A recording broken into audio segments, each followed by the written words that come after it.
بسم الله الرحمن الرحيم يا داود إنا جعلناك خليفة في الأرض فاحكم بين الناس بالحق ولا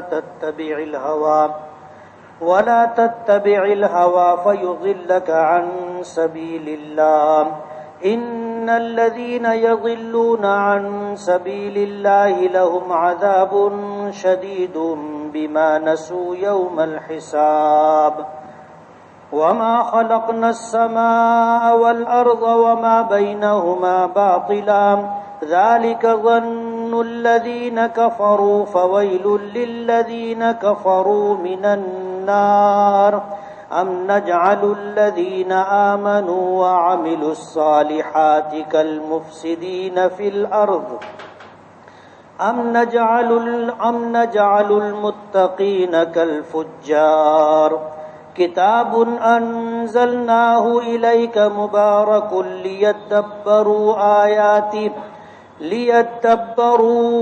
آياته وليتذكر أولو الألباب صدق الله العظيم سبحانك لا علم لنا إلا ما علمتنا إنك أنت العليم الحكيم رب اشرح لي صدري ويسر لي امری واحلل عقدۃ من لسانی یفقہوا قولی۔ پناہ مانگتا ہوں میں اللہ تعالیٰ کی شیطان مردود سے۔ شروع کرتا ہوں میں اللہ کے نام سے جو بڑا مہربان بڑی رحمتوں والا ہے۔ اے داؤد علیہ السلام، ہم نے آپ کو زمین میں خلیفہ بنایا ہے، پس آپ لوگوں کے درمیان حق کے ساتھ فیصلہ کیجیے اور خواہشات کی پیروی نہ کیجیے۔ یہ خواہشات آپ کو اللہ کے راستے سے بھٹکا دے گی۔ بے شک وہ لوگ جو اللہ کے راستے سے بھٹک گئے ان کے لیے سخت عذاب ہے، اس وجہ سے کہ انہوں نے حساب کے دن کو بھلا دیا ہے۔ اور نہیں پیدا کیا ہم نے آسمان کو اور زمین کو اور ان دونوں کے درمیان جو کچھ ہے اس کو بے مقصد۔ یہ تو ان لوگوں کا خیال ہے جنہوں نے کفر کیا، اور ہلاکت ہے کفر کرنے والوں کے لیے آگ سے۔ کیا ان لوگوں کو جو ایمان لائے اور نیک اعمال کیے ہم برابر کر دیں گے زمین میں فساد برپا کرنے والوں کے، یا ہم متقی پرہیزگار لوگوں کو برابر کر دیں گے بد کرداروں کے؟ یہ کتاب ہے قرآن کریم جس کو ہم نے آپ کی طرف اتارا ہے، یہ بڑی بابرکت ہے تاکہ لوگ اس کی آیات میں غور و فکر کریں اور عقل مند لوگ نصیحت حاصل کریں۔ یہ سورہ صاد کی چند آیتیں ہیں۔ پیچھے سے حضرت داؤد علیہ السلام کا تذکرہ چلا آ رہا تھا، اور یہ بات آپ کے سامنے آئی تھی کہ حضرت داؤد علیہ السلام ان جلیل القدر پیغمبروں میں سے ہیں جنہیں اللہ تعالیٰ نے کتاب عطا فرمائی۔ جیسے قرآن کریم سرکار دو عالم صلی اللہ علیہ وسلم کو عطا کیا، توریت حضرت موسیٰ علیہ السلام کو دی، انجیل حضرت عیسیٰ علیہ السلام کو دی، تو زبور حضرت داؤد علیہ السلام کو دی تھی، جس کا تذکرہ پچھلی آیات میں گزرا۔ یہ ان پیغمبروں میں سے ہیں جنہیں اللہ تعالیٰ نے نبوت و رسالت کے ساتھ ساتھ حکومت اور اقتدار بھی عطا کیا تھا، اور ان کی اور ان کے اہل خانہ کی خوبیاں پیچھے گزری کہ ان کے گھر کا معمول یہ تھا کہ ان کے گھر میں 24 گھنٹہ اللہ کی عبادت میں کوئی نہ کوئی مصروف رہتا تھا، اور یہ بہت بڑی بات ہے۔ غریب آدمی ہو یا متوسط طبقے سے تعلق رکھتا ہو یا مالدار ہو، کسی کے لیے اللہ آسان نہ کرے تو آسان نہیں ہے کہ اس کے گھر میں 24 گھنٹہ کوئی نہ کوئی اللہ کی عبادت میں مصروف رہتا ہو۔ ایسا شاید ہی کوئی گھر ہم کو مالیگاؤں میں ملے گا، نہ غریبوں میں، نہ متوسط طبقے میں، نہ مالداروں میں۔ اور جو آدمی حکومت و اقتدار میں ہو تو اس کے پیچھے تو دنیا بھر کی جھنجھٹ ہوتی ہے۔ آج حالات ایسے ہیں کہ وہ نہ وقت پر کھا پاتا ہے اور نہ وقت پر سو پاتا ہے، حکومت و اقتدار جیسے جیسے بڑھتا جاتا ہے آدمی کی مصروفیات بڑھتی جاتی اور عبادات میں سستی آتی ہے. وہ ایک مشہور واقعہ، ایک صحابی نبی کریم صلی اللہ علیہ وسلم کی خدمت میں آئے اور آ کر عرض کیا کہ اللہ کے رسول میرے لیے دعا فرما دیں کہ اللہ تعالیٰ مجھے مالدار کر دے. تو حضور نے فرمایا کہ تم جس حال میں ہو یہی حال تمہارے لیے اچھا اور بہتر ہے. کہنے لگے نہیں، آپ دعا کر دیں اللہ مجھے مالدار کر دے. حضور نے پھر فرمایا کہ تمہارے لیے یہی حالت اچھی ہے، تم جیسے ہو اس حالت میں جو کچھ کر رہے ہو یہ تمہارے لیے بہتر اور بھلا ہے. لیکن ان کا اصرار رہا، نبی کریم صلی اللہ علیہ وسلم نے دعا کر دی. کچھ چیزیں مانگی ہوئی مصیبت ہوتی، آدمی اچھا سمجھ کے مانگ لیتا ہے لیکن وہ چیز اس کے حق میں بہتر نہیں ہوتی. انہوں نے اصرار کر کے مالداری مانگی، حضور نے فہمائش کی، سمجھایا کہ تمہارے لیے مالداری بہتر نہیں ہے، لیکن ان کا تقاضا تھا کہ نہیں. تو حضور پاک صلی اللہ علیہ وسلم نے دعا کر دی، اللہ نے مالداری کا فیصلہ کر دیا. اب ان کے مال میں برکت جو شروع ہوئی، زیادتی شروع ہوئی، تو اب گھر میں بکریاں رکھنے کی جگہ نہیں رہی. ظاہر بات ہے اضافہ شروع ہو گیا. بکری کا باڑا تھا 10 بکری رہ سکتی تھی، اب بکریاں بڑھنے شروع ہو گئی تو مجبور ہو کر کے انہیں مدینے سے باہر ایک جگہ خریدنی پڑی اور وہاں انہوں نے بکریوں کے لیے باڑا بنایا، انتظام کیا. کچھ دنوں میں وہ جگہ بھی چھوٹی پڑنے لگی. پہلے ایسا ہوتا تھا کہ مسجد نبوی کے قریب میں مکان تھا، 5 وقت کی نماز مسجد نبوی میں باجماعت ادا ہو جاتی تھی. جب مدینے سے باہر گئے تو مسجد نبوی کی جماعت چھوٹنے لگی. اب جب وہاں بھی جگہ تنگ ہو گئی تو ان کو دور اور بڑی جگہ لینی پڑی. اب جب وہاں چلے گئے تو پھر جمعہ آتے تھے، مصروفیات بڑھ گئی.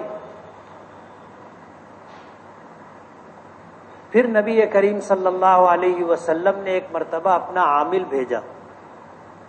جانوروں کی زکوٰۃ، کھیتوں کی پیداوار اور باغوں کی پیداوار، اس پر جو عشر اور خراج نکلتا ہے وہ بیت المال میں جمع ہوگا. زکوٰۃ کی طرح آدمی جیسے سونے چاندی کی، روپیے پیسے کی اور سامان تجارت کی زکوٰۃ اپنی مرضی سے جس کو چاہے دے دے، اپنی مرضی سے جس کو چاہے جہاں چاہے دے دے. یہ اختیار اس کو جانوروں کی زکوٰۃ میں اور زمین کی پیداوار میں نہیں رہتا.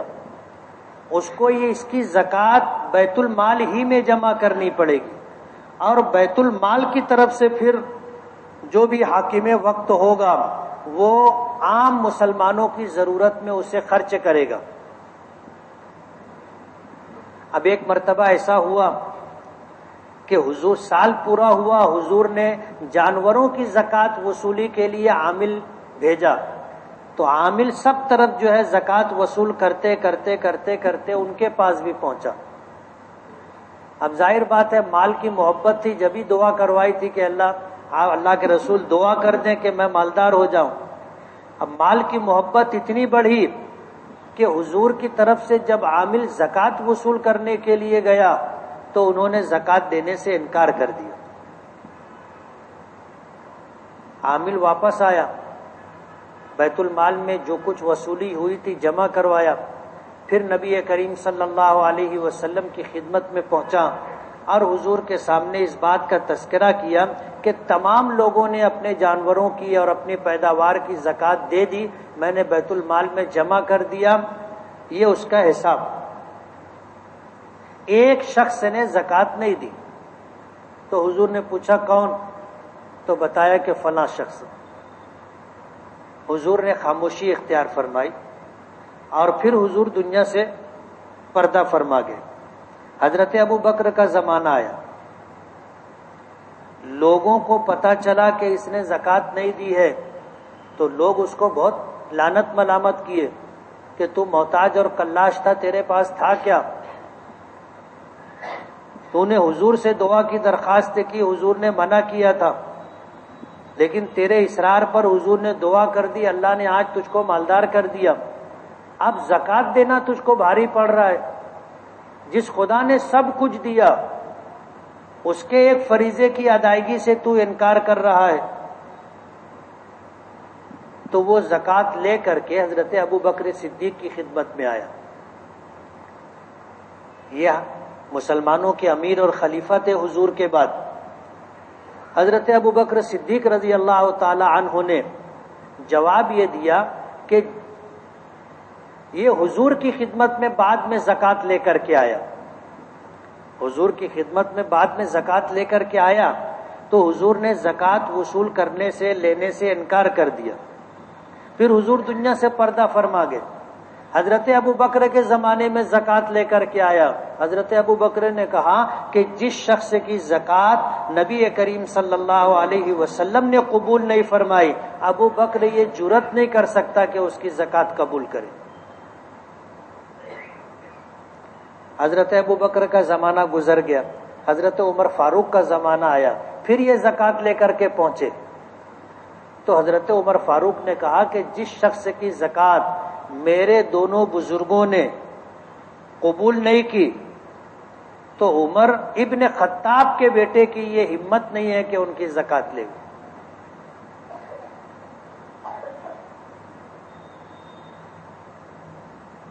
زکوٰۃ وصول نہیں کی گئی، چھوڑ دیا گیا. تو بسا اوقات مال بڑھنے کی وجہ سے آدمی کے دینی معاملات میں اضمحلال اور سستی آ جاتی ہے. اس لیے آدمی کو دنیا نہیں مانگنا چاہیے. دنیا تو اللہ نصیب سے دیں گے، دنیا نصیب سے دیں گے، اللہ نے طے کر دیا. آدمی پر مصیبت آئے، حالات آئے، پریشانی ہو، بیماری ہو، اللہ سے دعا کرنا چاہیے کہ اللہ یہ مصیبت دور کر دے. اللہ جس طرح چاہیں گے اس طرح دور کر دیں گے، جس طرح چاہیں گے اس طرح دور کر دیں گے. اور اللہ اپنے بندوں پر 70 ماہوں سے زیادہ مہربان ہے. اس لیے اللہ سے حالات ہوں تو دعا کرنا چاہیے اور خوب دعا کرنا چاہیے. اللہ کو بہت پسند ہے، بہت پسند ہے، لیکن اپنی مرضی سے نہیں مانگنا چاہیے. کبھی ایسا ہوتا ہے کہ جو ہم مانگ لیتے ہیں وہی مانگی ہوئی مصیبت ہوتی.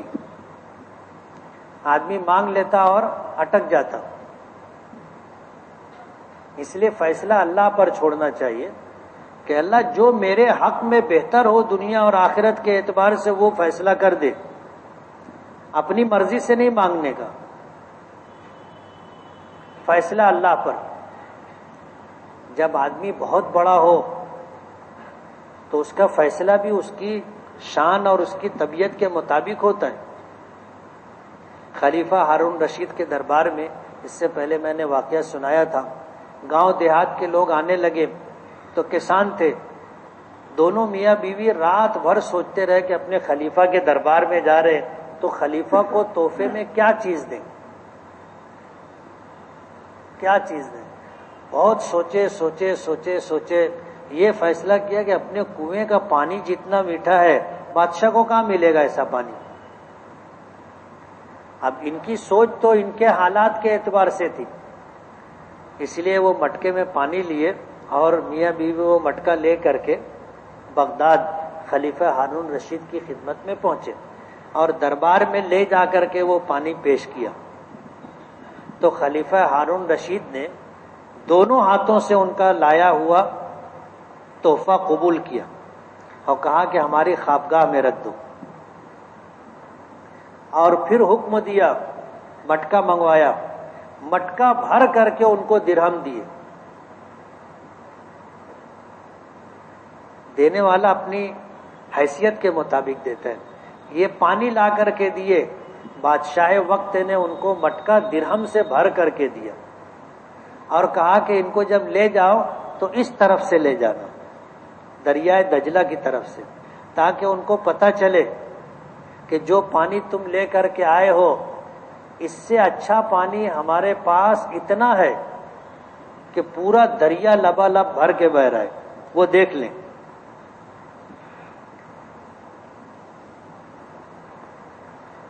واقعہ بھی سنایا تھا کہ سکندر بادشاہ کے دربار میں کوئی باکمال آدمی پہنچا تو خوش ہو گیا. بولے مانگ کیا مانگتا ہے؟ بولے 1 درہم دے دو. بولے یہ تو سوچ تو کس سے مانگ رہا ہے؟ جو تو مانگ رہا ہے وہ میری شان کے خلاف ہے کہ تو 1 درہم مانگ رہا ہے. اس نے کہا کہ پھر اگر دینے کا ہے تو اپنی سلطنت دے دو. بولے یہ تو جو مانگا تھا وہ میری اوقات نہیں تھی، اور اب تو جو مانگ رہا ہے وہ تیری اوقات نہیں. تو آدمی کی حیثیت مختلف ہوتی ہے. اب آدمی جب اللہ سے مانگے تو اللہ پر چھوڑ دے، اللہ پر چھوڑ دے. اللہ کے خزانے لامحدود ہیں. بس یہ کہ آپ جو میرے حق میں بہتر ہو وہ کر دیں. تو جس کے پاس سب کچھ ہے وہ اگر دینے پر آ جائے تو کچھ بھی دے سکتا ہے نا. جیسے پرانے زمانے میں نواب ہوتے تھے، کسی سے خوش ہو جاتے تھے، جاؤ بولے 100 ایکڑ جگہ تو گے، 100 بیگھہ جگہ، 1000 بیگھہ جگہ دے دیتے تھے. اللہ تو بادشاہوں کا بادشاہ ہے، اس لیے اللہ سے مانگا جائے تو یہ اللہ پر چھوڑ دیا جائے. میں پریشان ہوں، حالات میں ہوں، میری ضرورت آپ کو پتہ ہے، اس لیے میرے حق میں بہتر فیصلہ ہو دنیا اور آخرت کے اعتبار سے، آپ میرے حق میں فیصلہ کر دیں، اور جو میرے لیے اچھا اور بھلا ہو وہ دے دیں. اپنی مرضی سے نہ مانگے، نہیں تو بسا اوقات مانگی ہوئی چیز مصیبت بن جاتی ہے. حضرت داؤد علیہ السلام نبی اور پیغمبر ہونے کے ساتھ ساتھ بادشاہ وقت بھی تھے. اب اللہ نے ان کے لیے آسان کر دیا تھا کہ ان کے لیے گھر میں ایسا ماحول اللہ نے دے دیا تھا، گھر والوں کے لیے اپنی عبادت آسان کر دی تھی کہ 24 گھنٹہ ان کے گھر میں کوئی نہ کوئی اللہ کی عبادت میں مصروف رہتا تھا. نبی کریم صلی اللہ علیہ وسلم کو مشرکین مکہ نے جب تنگ کیا تو اللہ پاک نے تسلی دی اور فرمایا کہ اب ہمارے پیغمبر حضرت داؤد کے بارے میں تم سوچو اور دیکھو کہ ہم نے ان کو پیغمبری بھی دی تھی اور حکومت بھی دی تھی، اس کے بعد بھی لوگ ان کو تنگ کرتے تھے تو وہ صبر کرتے تھے. چاہتے تو پھانسی پہ لٹکا دیتے، بادشاہ وقت تھے، اس لیے آپ بھی صبر کریں. حضرت داؤد علیہ السلام کا تذکرہ چل رہا تھا، اور یہاں پر ان آیات میں اللہ پاک فرماتے ہیں حضرت داؤد کو خلاف خطاب کرتے ہوئے کہ داؤد، ہم نے تم کو زمین میں اپنا نائب بنایا، اپنا خلیفہ بنایا. جیسے ایک کارخانہ ہوتا ہے، فیکٹری ہوتی ہے، مالک کوئی اور ہوتا ہے، کسی کو منیجر بنا دیتا ہے، ذمہ دار بنا دیتا ہے، اور اس کو ذمہ داری دے دیتا ہے اور اسے ایک نظام دے دیتا ہے، ایک دستور اور قانون دے دیتا ہے کہ تم کو ہماری یہ فیکٹری ایسے چلانے کا،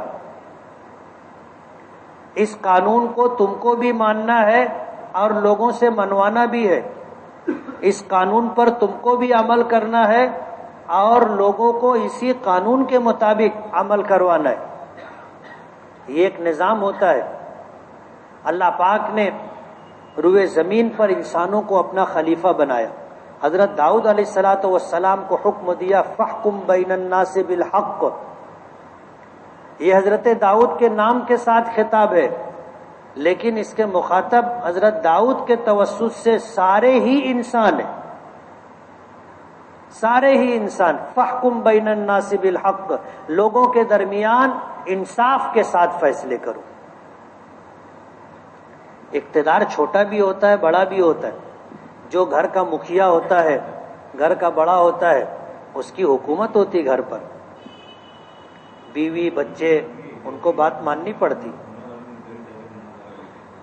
جو نظام ہے گھر کا اس پر چلنا پڑتا ہے، اور نہیں چلے تو پھر یہ ہوتا ہے کہ چلو بوریا بستر اٹھاؤ. بیوی نہیں مانی، جھگڑا ہوا، طلاق ہو جاتی ہے کہ پھر ساتھ میں رہنے کا نہیں. تو اقتدار چھوٹا بڑا ہوتا ہے، کوئی گھر کا بڑا ہوتا ہے، کوئی خاندان کا بڑا ہوتا ہے، کوئی محلے کا بڑا ہوتا ہے، پھر یہ ایسے آگے چلتے چلتے صدر جمہوریہ تک چلے جاؤ. سب اس بات کے پابند ہیں فاحکم بین الناس بالحق، لوگوں کے درمیان حق کے ساتھ فیصلہ کرو. ولا تتبع الہوا، خواہشات کی پیروی مت کرو. خواہشات کی پیروی نہیں کہ آدمی اپنے مفادات کو یا کسی کے مفاد کو سامنے رکھ کر کے من چاہا فیصلہ کرے، نہیں، انصاف کرو. وَلَا يَجْرِمَنَّكُمْ شَنَآنُ قَوْمٍ عَلَىٰ أَلَّا تَعْدِلُوا اعْدِلُوا.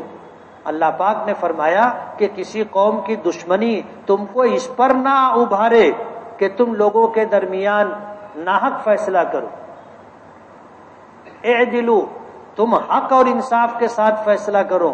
هو اقرب للتقوی، یہ تقوی اور پرہیزگاری کے سب سے زیادہ قریب.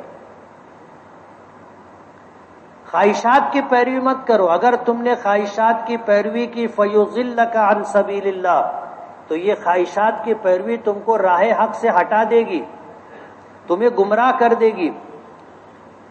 اور جو لوگ اللہ کے راستے سے ہٹ گئے اور قانون الہی اور شریعت کے مطابق انہوں نے فیصلہ نہیں کیا، لہم عذاب شدید، ان کے لیے سخت عذاب ہے.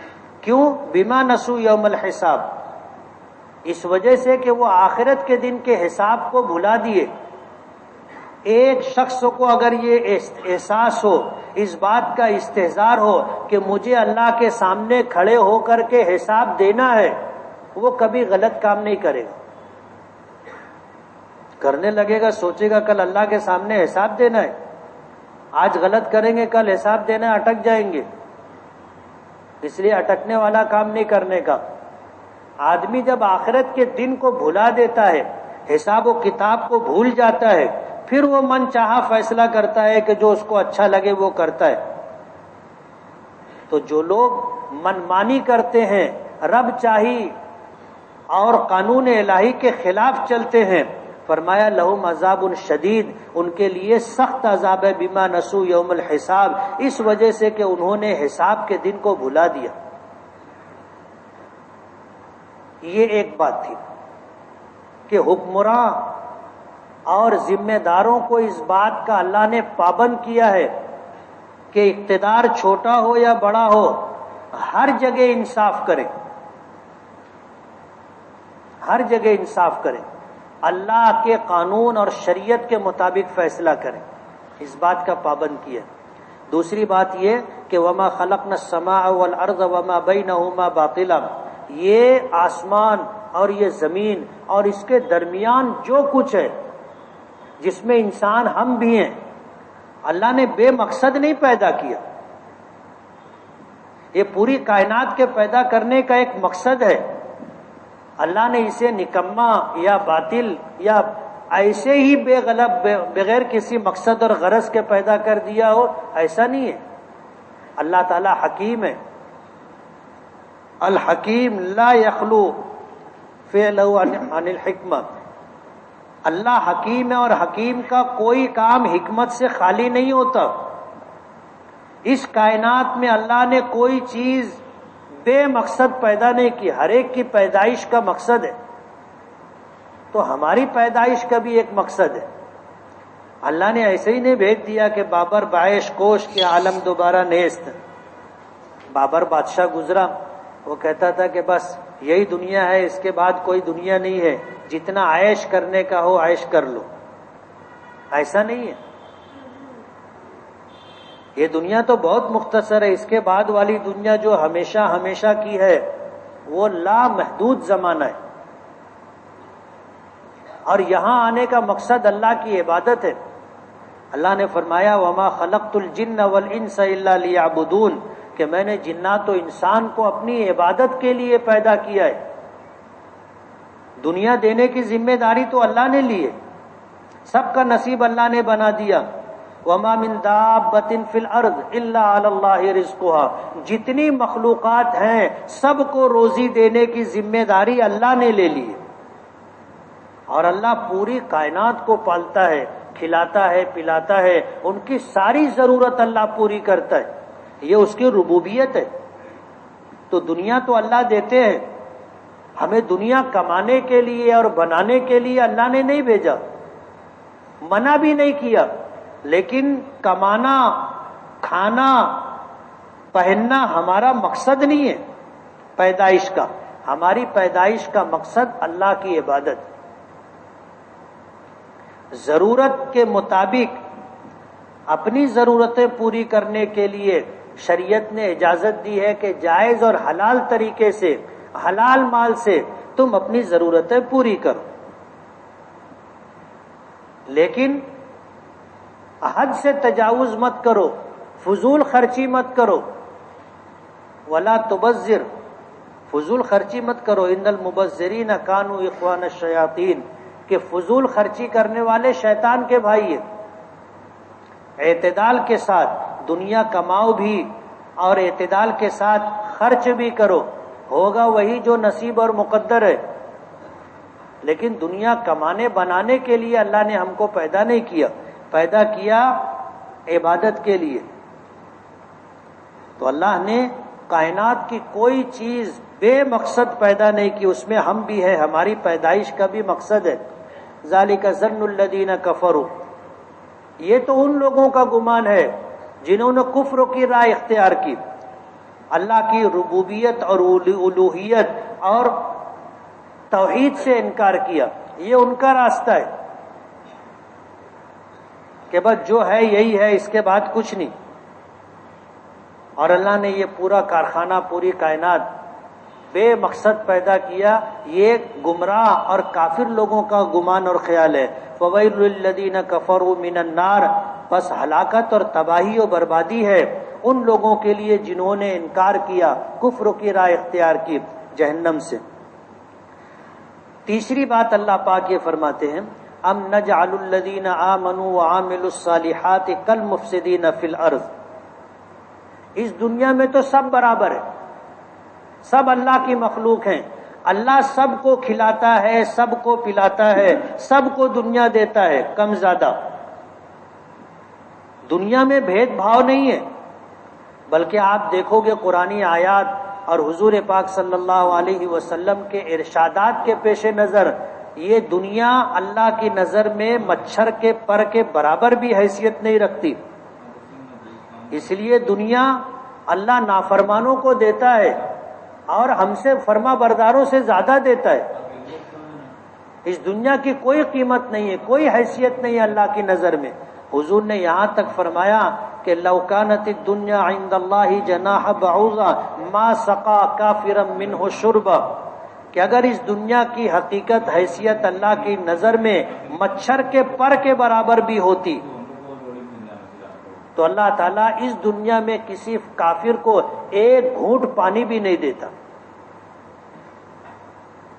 ما سقا کافرا منہ شربا، کسی کافر کو اللہ ایک گھونٹ پانی بھی نہیں دیتا۔ تو دنیا کی کوئی حیثیت نہیں ہے اللہ کے نزدیک۔ اس دنیا میں اللہ دنیا سب کو دیتا ہے، کم زیادہ جیسا اللہ کی حکمت اور مصلحت ہے۔ لیکن آخرت میں ایسا نہیں ہوگا کہ اللہ ایمان والوں کو اور نیک اعمال والوں کو اور زمین میں گمراہی، فساد، کفر اور شرک کی راہ اختیار کرنے والے دونوں کو آخرت میں بھی برابر برابر رکھے، ایسا نہیں ہوگا۔ ام نجعل الذین آمنوا وعملوا الصالحات، کیا ہم ان لوگوں کو جو ایمان لائے اور نیک اعمال کیے برابر کر دیں گے ان لوگوں کے جو زمین میں فساد برپا کرتے تھے؟ ایسا نہیں ہوگا۔ ام نجعل المتقین کالفجار، کیا ہم پرہیزگار کو بد کردار کے برابر کر دیں گے؟ نہیں۔ آخرت کے اندر نیکوکاروں کو ہم اللہ کی ہم نعمتوں سے ہم کنار کریں گے، اور جو لوگ دنیا میں بد کرداری، کفر اور شرک کی راہ اختیار کر کے چل رہے تھے، ان کو ان کے کیفر کردار تک پہنچائیں گے، جہنم میں جائیں گے۔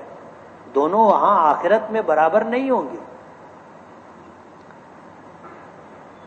اللہ پاک فرماتے ہیں کہ ہم نے جب کسی کو اقتدار اور حکومت دی، چھوٹا یا بڑا، جو بھی اختیار دیا، تو وہ کیا کرے؟ فرمایا کتاب انزلنا، ہم نے قرآن کریم آپ پر اتارا ہے، مبارکن، یہ بڑی برکت والی کتاب ہے، اور اسے اتارا ہے تاکہ اس کے مطابق اس کی آیات میں غور و فکر کر کے لوگ عمل کریں۔ لیدبروا آیاتی، قرآن کریم کی آیات میں اگر کوئی واضح حکم موجود ہے تو اس کے مطابق، اور اگر واضح حکم نہیں ہے تو قرآنی آیات میں تدبر کریں، غور و فکر کریں، اور اپنے مسئلے کا حل تلاش کریں کہ اللہ کی مرضی کیا ہے، اس کے مطابق کریں، جس کو استنباط کہتے ہیں۔ وَلِيَتَذَكَّرَ أُولُو الْأَلْبَابِ، اور یہ قرآن کریم ہم نے اس لیے اتارا کہ عقل مند لوگ، سوجھ بوجھ رکھنے والے اس سے نصیحت حاصل کریں۔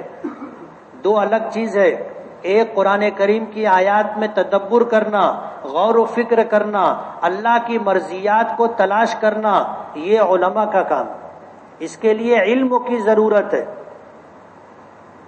علم کی ضرورت ہے۔ اور ایک دوسری چیز ہے نصیحت۔ تو نصیحت کے لیے قرآن کریم پوری دنیا انسانیت کے لیے، اور اللہ نے اسے آسان کر دیا۔ قرآن کریم میں آتا ہے وَلَقَدْ يَسَّرْنَا الْقُرْآنَ لِلذِّكْرِ فَهَلْ مِن مُدَّكِرٍ، کہ ہم نے قرآن کریم کو نصیحت حاصل کرنے کے لیے آسان کر دیا۔ اس کے لیے علم کی ضرورت نہیں ہے، آدمی سن لے تو سن لینا اس کے لیے کافی ہے۔ تو قرآن کریم کی نصیحت آسان ہے، جس کو بھی اللہ نے سوجھ بوجھ دی ہے وہ اسے سمجھ سکتا ہے اور اس کے مطابق عمل کر سکتا ہے۔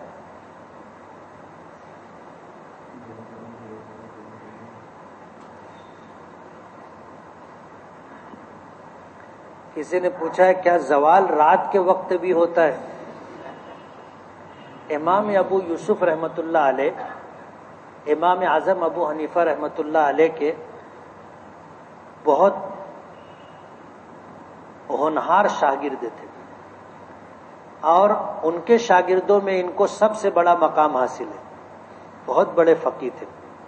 ایک مرتبہ سفر کر رہے تھے اور نماز کا وقت ایک دم ختم ہو رہا تھا، پانی پر پہنچے، جلدی سے وضو کیا، نماز کے لیے کھڑے ہوئے، مغرب کا وقت تھا۔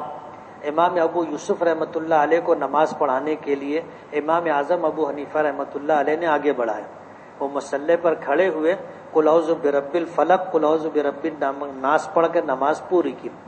جب نماز پڑھا لی تو استاذ امام اعظم ابو حنیفہ رحمۃ اللہ علیہ نے فرمایا سارا یعقوب نا فقیہ، یعقوب نام تھا امام ابو یوسف کا، کہ اب ہمارا یعقوب سمجھدار ہو گیا، فقیہ ہو گیا۔ ورنہ کبھی ایسا ہوتا ہے کہ استاد شاگردوں کو مصلی پہ بڑھائے تو وہ ہوا میں پہنچ جاتا نا، سورہ رحمان شروع کر دیتا۔ تو فرمایا سارا یعقوب نا فقیہن، ہمارا یعقوب اب سمجھدار ہو گیا، فقیہ ہو گیا۔ امام ابو یوسف رحمۃ اللہ علیہ کا درس ہوتا تھا، مجلس لگتی تھی، ان کے شاگردوں میں سے ایک شاگرد ایسا تھا جو کبھی کچھ پوچھتا ہی نہیں تھا۔ نہ پوچھنے والوں میں دو طرح کے لوگ ہوتے، ایک تو بہت سمجھدار ہوتے کہ استاذ کی ساری بات ان کو سمجھ میں آ جاتی، کہیں ان کو کچھ ایسا گاڑی رکتی نہیں ہے تو ان کو کچھ پوچھنا نہیں پڑتا۔ اور بسا اوقات نہ پوچھنے والے ایسے ہوتے ان کو کچھ نہیں سمجھتا، اس لیے وہ پوچھتے نہیں۔ تو امام ابو یوسف رحمۃ اللہ علیہ نے اپنے ایک شاگرد کو دیکھا یہ ہمیشہ چپ رہتا ہے، کبھی کچھ پوچھتا نہیں، تو کہنے لگے بیٹا تم بھی کچھ پوچھا کرو۔ اب استاذ نے کہہ دیا، اب سبق شروع ہوا تو روزے کا باب چل رہا تھا، بتایا کہ روزہ کس کو کہتے ہیں؟ صبح صادق سے لے کر کے غروب آفتاب تک آدمی کھانا نہ کھائے، پانی نہ پیے، خواہشات نفسانی سے رکا رہے۔ اب اس نے پوچھا حضرت اگر سورج نہ ڈوبے تو؟ بولے تو کچھ مت پوچھ، تو چپ بیٹھا رہتا ہے، چپ ہی بیٹھے رہے۔ ایسا ہی سوال ہے کہ کیا رات میں بھی زوال ہوتا ہے؟ اب زوال کا تعلق سورج سے ہے، اب رات میں سورج نہیں ہے، کہاں سے زوال اور غروب کا ٹائم آئے گا؟ سورہ توبہ کو کیوں بغیر بسم اللہ الرحمن الرحیم کے شروع کرتے ہیں؟ اس میں آیات غضب ہے، اور بسم اللہ الرحمن الرحیم میں لفظ اللہ کے ساتھ اللہ کی جو صفت ہے رحمان اور رحیم، اس کو ذکر کیا، تو غضب اور رحمت کا ساتھ نہیں ہے، آیات غضب ہے۔ مشرکین پر اللہ بہت زیادہ ناراض اور حکم دیا کہ ان کے ساتھ ایسا ایسا کرو، اس لیے اس کے شروع میں جو ہے بسم اللہ نہیں ہے۔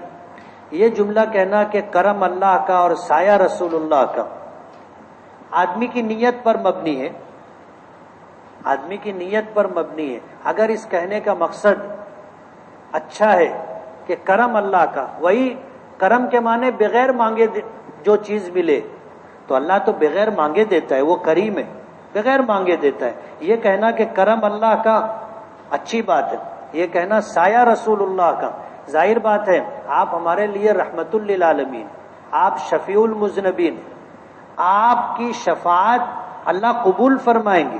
اگر اس مقصد سے کہا جاتا ہے تو اس میں کوئی حرج نہیں۔ ایک شخص کہہ رہا تھا کہ اللہ تعالیٰ نے ہم لوگوں پر 2 وقت کی نماز فرض کی ہے، ایک فجر اور ایک عصر کی، اور آگے اس نے کہا کہ نماز کا مسئلہ دل سے ہے، دل سے سوچ لیا ہو گئی، شاید کہنے والا قادیانی تھا۔ اب آپ سمجھ لو یہ تو 5 وقت کی نماز فرض ہے، جو آدمی اس کا انکار کرے وہ مسلمان ہی نہیں، ایک وقت کی بھی نماز کی فرضیت کا انکار کر دیا وہ آدمی مسلمان نہیں۔ اگر امام رکوع میں آئے اور ہم آ کر نماز میں شامل ہو کر رکوع میں چلے جائیں تو وہ رکعت دہرانا پڑے گی یا نہیں؟ حضور نے فرمایا کہ جس نے رکوع پا لیا اس کو رکعت مل گئی، جس نے رکوع پا لیا اس کو رکعت مل گئی، اس لیے رکوع مل گیا تب وہ رکعت دہرانے کی ضرورت نہیں ہے۔ زید پان گٹکا بیڑی طرح طرح کے نشے اور اشیاء کا استعمال کرتا ہے تو اس کی عبادت قبول ہوگی یا نہیں؟ ان چیزوں کا استعمال، نشے کی مختلف قسمیں ہیں، کچھ چیزیں حرام ہیں اور کچھ کا استعمال مکروہ ہے، ایسی صورت کے اندر یہ ایک الگ چیز ہے۔ لیکن اگر وہ عبادت کرتا ہے اور نشے کی حالت میں نہیں ہے تو اللہ کی مرضی پر ہے، جیسی عبادت ہوگی، اگر قبولیت کے مقام تک پہنچے گی تو قبول ہوگی، نہیں پہنچے گی تو نہیں قبول ہوگی۔ ہمارا اسکول اور مدرسے کا امتحان ہو چکا ہے، اچھا رزلٹ آئے، کامیابی کے لیے درخواست ہے، اللہ کامیابی عطا فرمائے، ماں باپ کی تمنائیں اور آپ کا مقصد پورا ہو جائے۔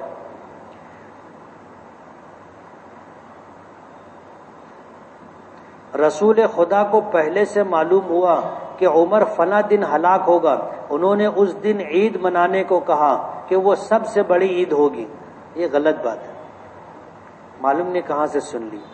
ہم مسجد میں ظہر کے وقت گئے، وقت اتنا نہیں کہ 2 رکعت ظہر سے پہلے کی سنت پڑھ سکتے ہیں، تو کیا 2 رکعت ظہر کے بعد بھی پڑھ سکتے ہیں یا نہیں جو چھوٹی ہے؟ سنتوں کی قضا نہیں ہے، سنتوں کی قضا نہیں ہے، لیکن پڑھ لو گے تو اللہ کی ذات سے امید ہے کہ ثواب ملے گا۔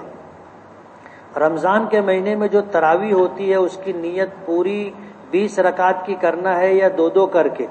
یہ 2 کر کے کرنی پڑے گی، اس لیے کہ نیت ہر عمل کی ہوتی ہے۔ 2 رکعت ہوا، یہ عمل پورا ہو گیا، اب بعد کی 2 رکعت نیا عمل ہے، اس لیے ہر 2 رکعت پر جو ہے نیت کرنی پڑے گی۔ فرض نماز کی نیت کب کرنی چاہیے؟ جب نماز پڑھنے کے لیے آدمی کھڑا ہو، اقامت کے درمیان یا اقامت ہونے سے پہلے۔ ظاہر بات ہے آگے اب کھڑے ہو گئے صف میں، اقامت ہو یا پہلے یا بعد آپ نیت کر سکتے ہو۔ مسجد میں سونا کیسا ہے؟ مسجد سونے کے لیے نہیں بنائی گئی، مسجد اللہ کی عبادت کے لیے، فرض نماز با جماعت ادا ہو اور دیگر نمازیں، قرآن کریم کی تلاوت اور اسی طرح ذکر و اذکار اور تعلیم و تعلم کے لیے سونا ایک طرح کی غفلت ہے، اس لیے مسجد میں سونے سے کھانے سے منع کیا گیا۔ اگر آدمی اعتکاف میں ہو تو سو بھی سکتا ہے اور کھا پی بھی سکتا ہے، اس لیے مسجد میں جب آئیں اعتکاف کی نیت کر لیں۔ میں 12ویں پڑھتا ہوں، مجھے اسکالرشپ آتی ہے، تو کیا میں اس کو اپنی ذاتی ضرورت جیسے کپڑا یا کھانے پینے کی چیزیں خریدنے میں استعمال کر سکتا ہوں؟ کر سکتے۔ حضرت حسین کو امام کہا جائے گا یا نہیں؟ کتابوں میں آتا ہے کہ امام حسن یا امام حسین لکھا ہوا، تو کیا 4 اماموں میں جوڑا جائے گا یا نہیں؟ دیکھو، امامت کے تعلق سے ایک عقیدہ اہل سنت والجماعت کا ہے اور ایک عقیدہ شیعہ حضرات کا ہے۔ شیعہ حضرات کہتے ہیں حضرت علی کے بعد 12 امام گزرے، جن میں پہلے امام حضرت حسن تھے، پھر حضرت حسین، پھر ایسے 12 لوگوں کا نام بتاتے ہیں، اور ان کا عقیدہ یہ ہے کہ یہ امام ہے اور امام کا رتبہ حضور سے بھی بڑا ہوا ہے۔ اگر یہ عقیدہ ہو تو پھر نہیں بولنا چاہیے، اور یہ عقیدہ نہ ہو تو بول سکتے ہیں۔ لیکن جن لوگوں کو شیعہ حضرات نے امامت کا مقام دیا ہے، عقیدہ رکھتے ہیں، ان لوگوں کے ساتھ امام کا لفظ نہیں بولنا چاہیے، جیسے امام حسن، امام حسین، امام زین العابدین، امام کاظم، موسیٰ کاظم، جواد، ایسے 12 نام ہیں۔ بہتر یہ ہے کہ ان کے ناموں کے ساتھ حضرت لگائیں، حضرت حسین، حضرت حسن، حضرت حسین، امام کا لفظ نہ کہا۔ ایک عورت کا اس کی شادی کے بعد سب سے پہلا حق کس کا ہوتا ہے؟ بیوی پر سب سے پہلا حق شوہر کا، اس کے بعد ماں باپ کا۔ اس لیے اطاعت و فرما برداری میں پہلے وہ شوہر کی بات مانے گی، بعد میں ماں باپ کی۔ دونوں کی بات ایک جیسی ہو تو کوئی بات نہیں، لیکن اختلاف ہو جائے، ماں باپ بولے آنے کا، شوہر بولے نہیں جانے کا، تو نہیں جانے کا۔ اس کے علاوہ عورت کی تنخواہ کا زیادہ حقدار کون ہے؟ اس کی سسرال والے یا اس کے میکے والے؟ دونوں نہیں ہے۔ عورت کی تنخواہ عورت کی ملکیت ہے، اس پر نہ شوہر کا حق ہے، نہ سسرال والوں کا حق ہے، نہ ماں باپ کا ہے۔ وہ اپنی مرضی سے جس کو دینا چاہے دے سکتی، نہیں دینا چاہے تو زبردستی نہیں کر سکتے۔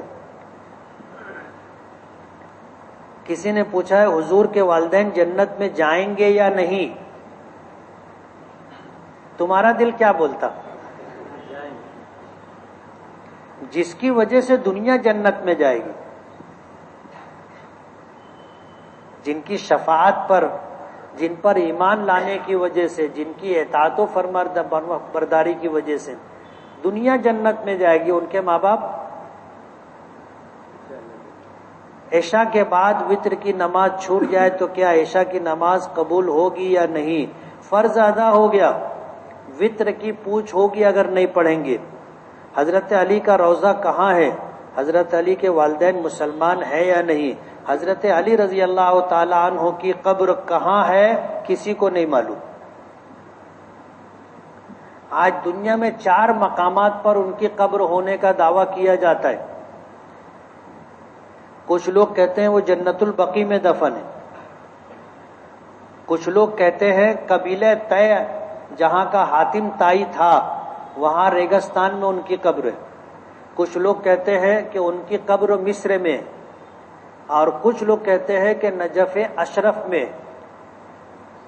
سب سے زیادہ مشہور جگہ نجف اشرف ہے، اور نجف اشرف جو ہے یہ خلیفہ ہارون رشید کے زمانے کی دریافت ہے، کسی کو نہیں معلوم تھا۔ خلیفہ ہارون رشید شکار پر گیا تو ہرنوں کے پیچھے اپنے شکاری کتے دوڑائے تو کتے جا کر ایک جگہ رک گئے، آگے نہیں بڑھے، تو یہ پریشان ہو گیا کہ یہ کیا ہوا۔ وہاں جب گئے تو کتے آگے نہیں بڑھ رہے تھے، وہاں کچھ لوگ آباد تھے، ان سے پوچھا کہ کیا بات ہے، تو ان لوگوں نے کہا کہ یہاں حضرت علی کی قبر ہے. بس جب سے مشہور ہو گیا کہ یہاں حضرت علی کی قبر ہے. حضرت علی رضی اللہ تعالی عنہ کی جب شہادت ہوئی تو حضرت علی نے اپنے بیٹے حضرت حسن کو اور اپنے غلام قمبر کو اس بات کا حکم دیا تھا کہ میرے ماننے والے اور مجھ سے دشمنی رکھنے والے عقیدت اور دشمنی میں حد سے آگے بڑھ گئے، اس لیے میرا انتقال ہو جائے تو رات کی اندھیرے میں اور خاموشی کے ساتھ مجھ کو دفن کر دینا. کہاں دفن کیا ہے کسی کو بتانا نہیں. انہوں نے ایسے ہی کیا. تو بس قبر حضرت حسن کو اور قمبر کو معلوم تھی، کسی کو نہیں معلوم. انہوں نے کسی کو بتایا بھی نہیں.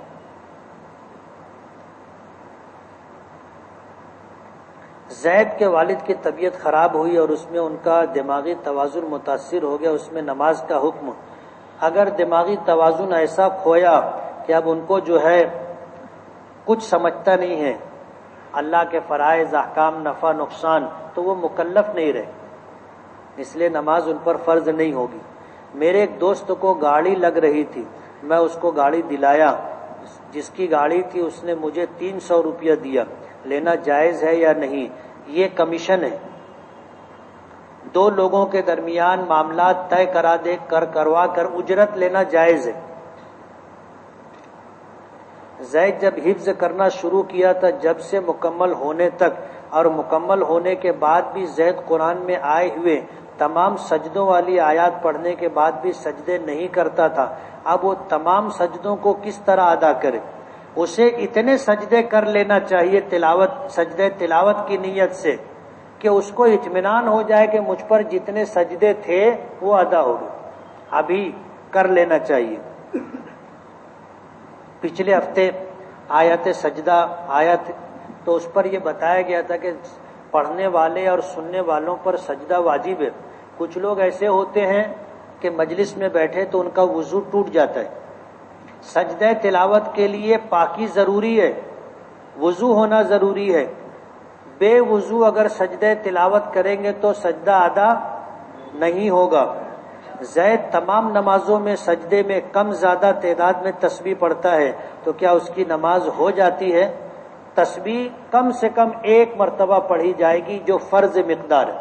3 مرتبہ، 7 مرتبہ، 5 مرتبہ، اور پھر اپنی سہولت کے مطابق وقت کے حساب سے جتنی دیر آپ سجدے یا رکوع میں رہنا چاہے تسبیح پڑھتے ہوئے رہ سکتے.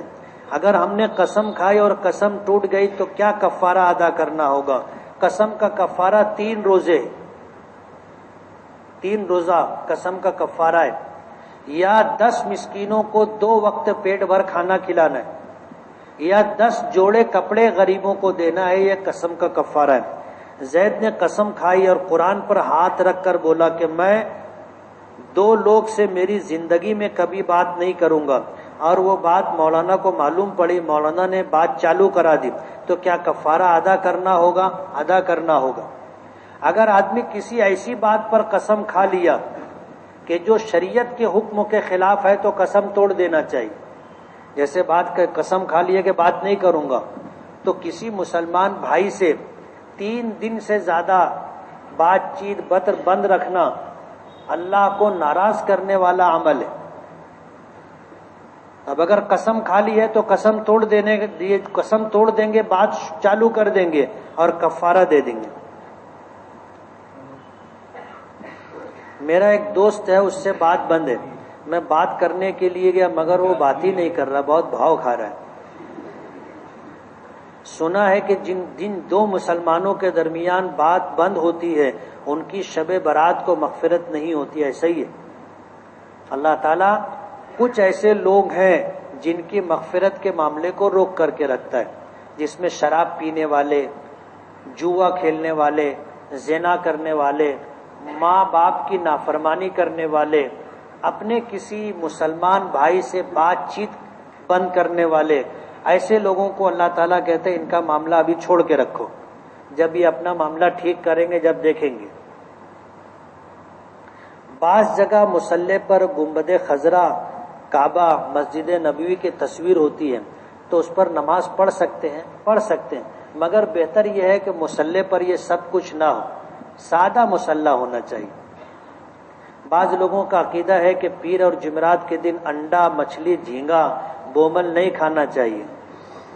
غلط بات ہے، کوئی دن ایسی پابندی نہیں ہے۔ بنی اسرائیل پر پابندی تھی کہ سنیچر کے دن مچھلی کا شکار نہ کریں، اپنے اوپر پابندی نہیں۔ نماز کی حالت میں 3 مرتبہ یا اس سے زائد مرتبہ ہاتھ ادھر ادھر لگا دینا نماز فاسد ہو جائے گی کیا؟ یہ عمل کثیر ہوتا ہے۔ اگر ایک آدمی نماز پڑھ رہا ہے اور نماز میں عمل کثیر کا مرتکب ہوا تو عمل کثیر کی وجہ سے نماز فاسد ہو جائے گی۔ عمل کثیر کس کو کہتے ہیں اس میں اختلاف ہے۔ بعض لوگ کہتے ہیں کہ ہر ایک عمل میں 3 مرتبہ حرکت کیا تو عمل کثیر کا مرتکب ہو گیا، جیسے نیت باندھ کے کھڑا ہوا، قیام ایک عمل ہے۔ اب پھر 3 مرتبہ ایسا کیا تو بعض فقہا کے نزدیک اس نے عمل کثیر کا ارتکاب کیا، اس کی نماز گئی۔ بعض لوگ کی عادت ہوتی نیت باندھ لیتے،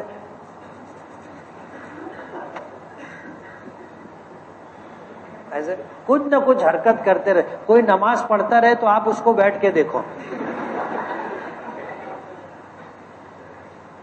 مسجد میں کبھی بیٹھ کر کے لوگوں کو دیکھو، لوگ نماز میں کیا کیا کرتے ہیں، بہت عجیب عجیب حرکت کرتے ہیں لوگ،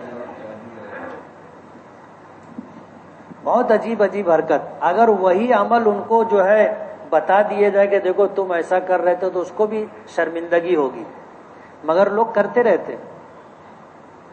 بعض لوگ کی عادت ہوتی ہے بار بار ناک صاف کرنے کی، تو نماز میں بھی کرتے رہتے۔